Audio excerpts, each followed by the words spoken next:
बिस्मिल्लाहिर्रहमानिर्रहीम, अस्सलाम वालेकुम। तो आज हम पढ़ेंगे डिस्टर्बेंस इन शेप। ठीक है, डिस्टर्बेंस इन शेप यानी शेप में जो जितनी टाइप्स की डिस्टर्बेंस होगी उसको हम डिस्कस करेंगे, जिसमें सबसे पहली आ जाती है डायलेसरेशन। ठीक है, डायलेसरेशन बेसिकली होती क्या है? ये बेसिकली होता है कि एक बेंड आ जाता है, शार्प बेंड प्रोड्यूस हो जाता है किधर? Root of the tooth. ठीक है, रूट ऑफ टूथ में, टूथ की रूट में जो है एक बेंड प्रोड्यूस हो जाता है। लाइक अगर ये मेरे पास एक हेल्दी टीथ है, ये एक रूट है, तो ये बेसिकली ये इस तरह का एक बेंड प्रोड्यूस हो जाएगा जिसको हम कहेंगे डायलेसरेशन। ठीक है, अब इसके अगर मैं क्लिनिकल फीचर्स की बात करूँ तो क्या होगा?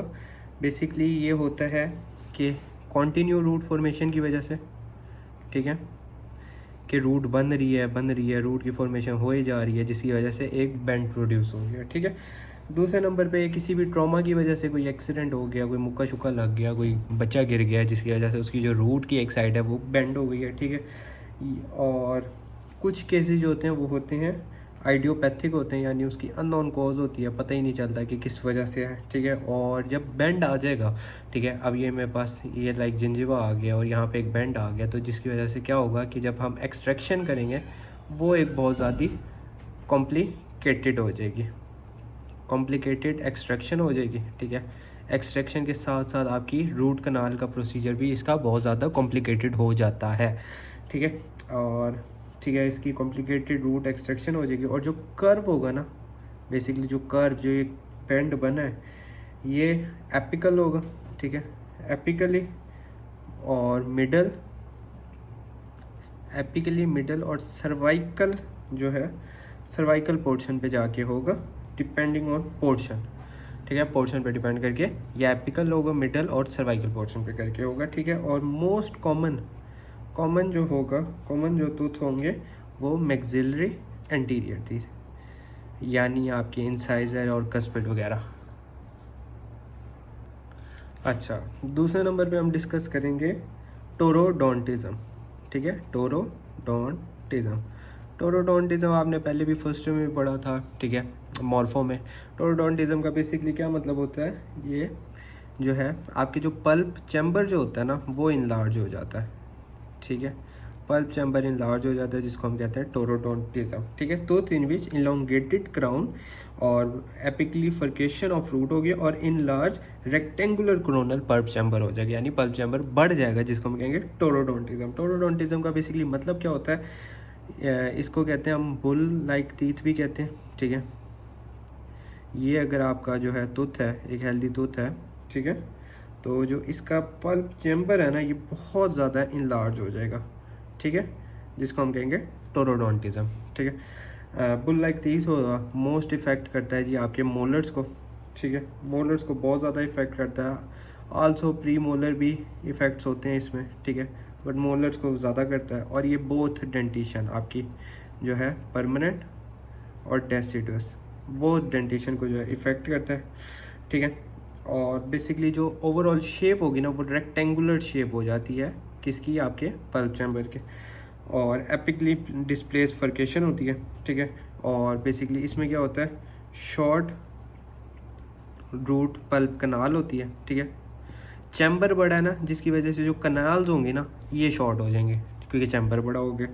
ठीक है, अच्छा, उसके बाद ना और इसका कोई ऐसा नो ट्रीटमेंट रिक्वायर्ड।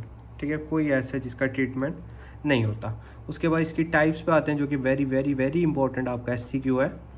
ठीक है, टाइप्स में अगर हम डिस्कस करें तो इसकी तीन टाइप्स आती हैं आपकी। कंटेम्प्रेरी पे मेंशन नहीं है, ये काइंडली आप इसको नोट कर लें। तीन टाइप्स होती हैं इसकी।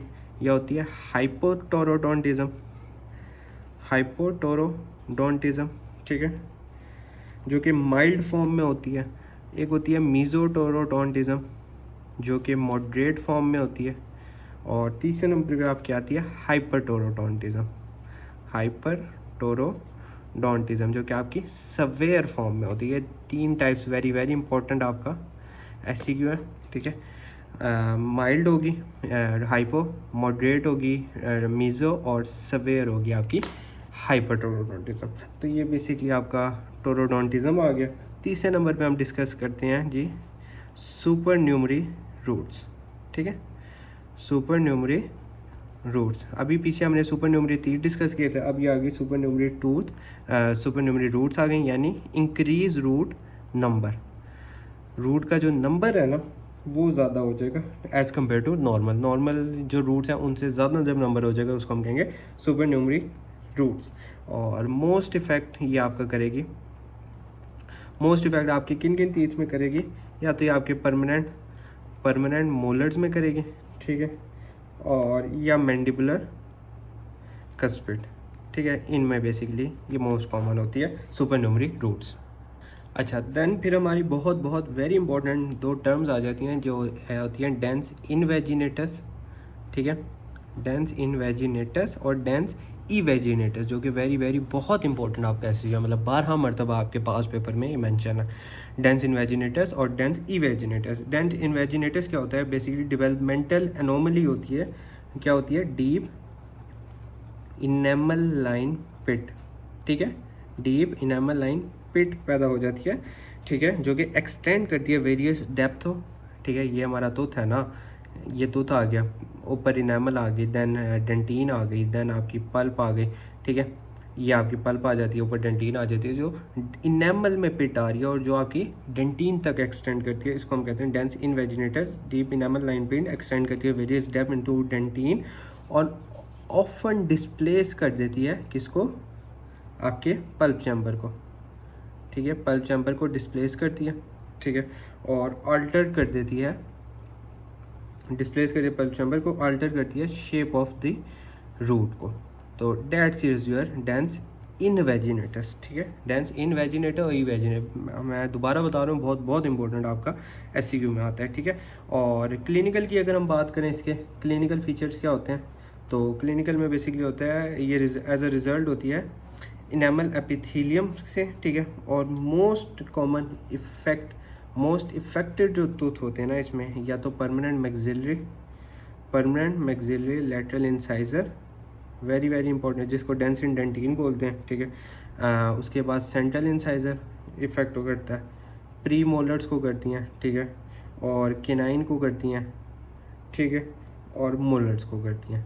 ये बेसिकली इसका मोस्ट कॉमन इफेक्ट होता है, इन टूथ्स पे होता है, ठीक है, जिसको हम डेंस इनवेजिनेटस कहते हैं, ठीक है। इसके बाद इसकी 3 टाइप्स होती हैं, ठीक है, 3 टाइप्स होती हैं, 1 2 3, ठीक है, ये इसकी 3 टाइप्स होती हैं। जो 1 होती है ना, ये बेसिकली कन्फाइंड रहती है टू क्राउन में है, कन्फाइंड रहती है, ठीक है, ज़्यादा एक्सटेंड इतना नहीं करती।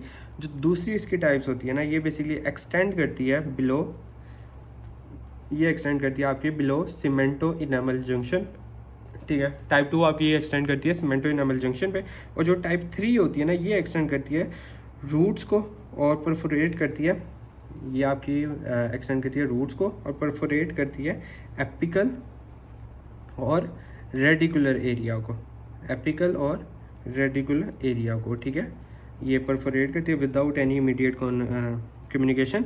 और जो टाइप 3 होती है ना, ये बेसिकली कॉज कराती है इन्फ्लामेशन। ये आपका एमसीक्यूज आ गया। जो टाइप 3 होती है ये आपकी क्या कराती है, इन्फ्लामेशन। ये आपका इंपॉर्टेंट एक एमसीक्यूज आ गया, ठीक है। और उसके बाद जो इन्वेजिनेशन होती है ना, ये या तो लार्ज होती है, ठीक है, और ये रिजेंबल करती है टूथ को, ठीक है, और इसको आल्सो कहते हैं डेंसेंट डेंटीन, जो मैंने आपको पहले भी ऊपर बताया, इसको डेंसेंट डेंटीन बोलते हैं, ठीक है। और इन्वेजिनेशन की बात करें, डायलेटेड होती है और डिस्टर्ब करती है फॉर्मेशन ऑफ टूथ को, और जिसको हम कहते हैं डायलेट करती है और टूथ की फॉर्मेशन को जो है क्या करती है, टूथ की फॉर्मेशन को डिस्टर्ब करती है, और जिसको हम कहते हैं डायलेटेड ओडोंटोमा, ठीक है, डायलेटेड ओडोंटोमा कहते हैं, ठीक है। और इसकी अगर हम ट्रीटमेंट की बात करें, तो ट्रीटमेंट में मेरा बच्चा इसका आ जाएगा, या तो इसकी रेस्टोरेशन कराएंगे हम, ठीक है, या इसका एंडो ट्रीटमेंट कराएंगे, ठीक है, या इसकी एक्सट्रैक्शन करा देंगे। ये डेट इज़ योर डेंस इनवेजिनेटस, ठीक है। इसके बाद हम डिस्कस करते हैं डेंस इवेजिनेटस, ठीक है। ये इनवेजिनेटस हमने पढ़ा, ये आ गया आपका डेंस इवेजिनेटस।